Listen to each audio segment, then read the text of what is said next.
What's up, guys? We got virtual workout number 49 here today. So we have our traditional 3 parts. We have our warm-up, our quality work, and our traditional metcon. So for our warm-up here today, we got a little different warm-up. We're going to go ahead and go for completion. We have some static holds here this morning, so we're going to get started with a hollow hold. We're going to look for 1 minute in this position. Remember, this position is where you are maintaining that hollow or that C-shaped position of that entire torso.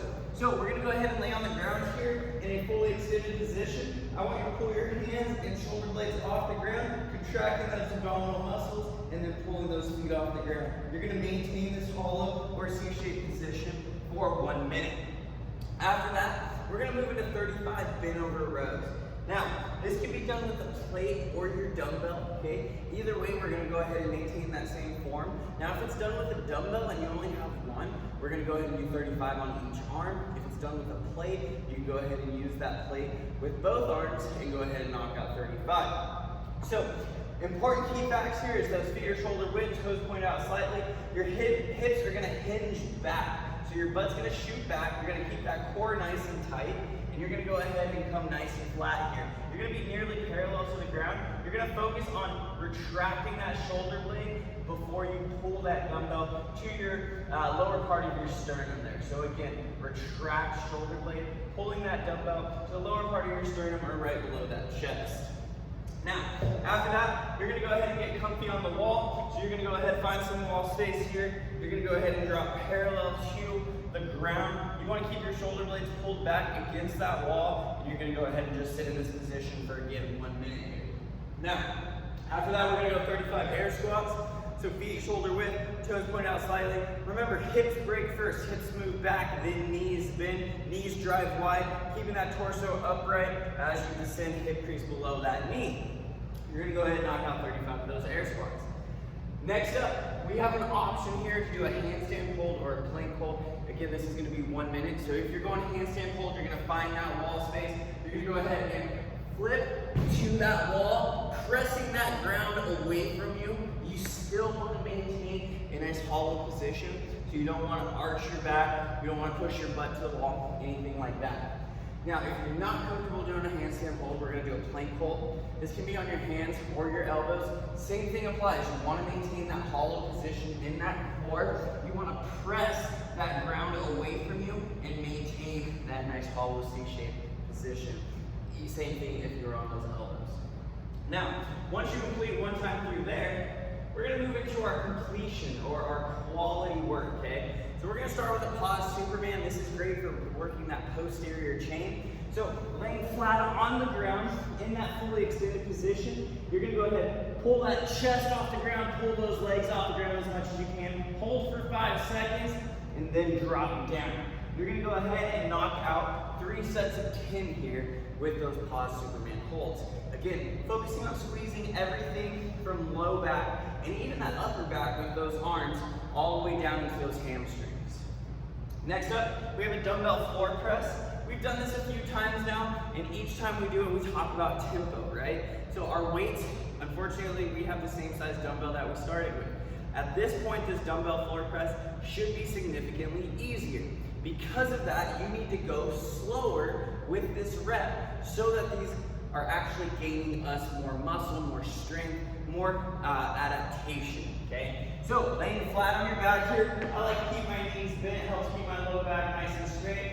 Other hand's gonna be out towards the side here, stabilizing the ground, elbow out to the side. You're gonna press that dumbbell, squeezing that chest at the top, and then coming down nice and slow. Again, this is where we can add that tempo. We can come down 10 seconds, we can come down 15 seconds, whatever the case may be to make this so it is a difficult movement for us. We're gonna do 4 sets of 16. This is gonna be 16 on each arm, okay?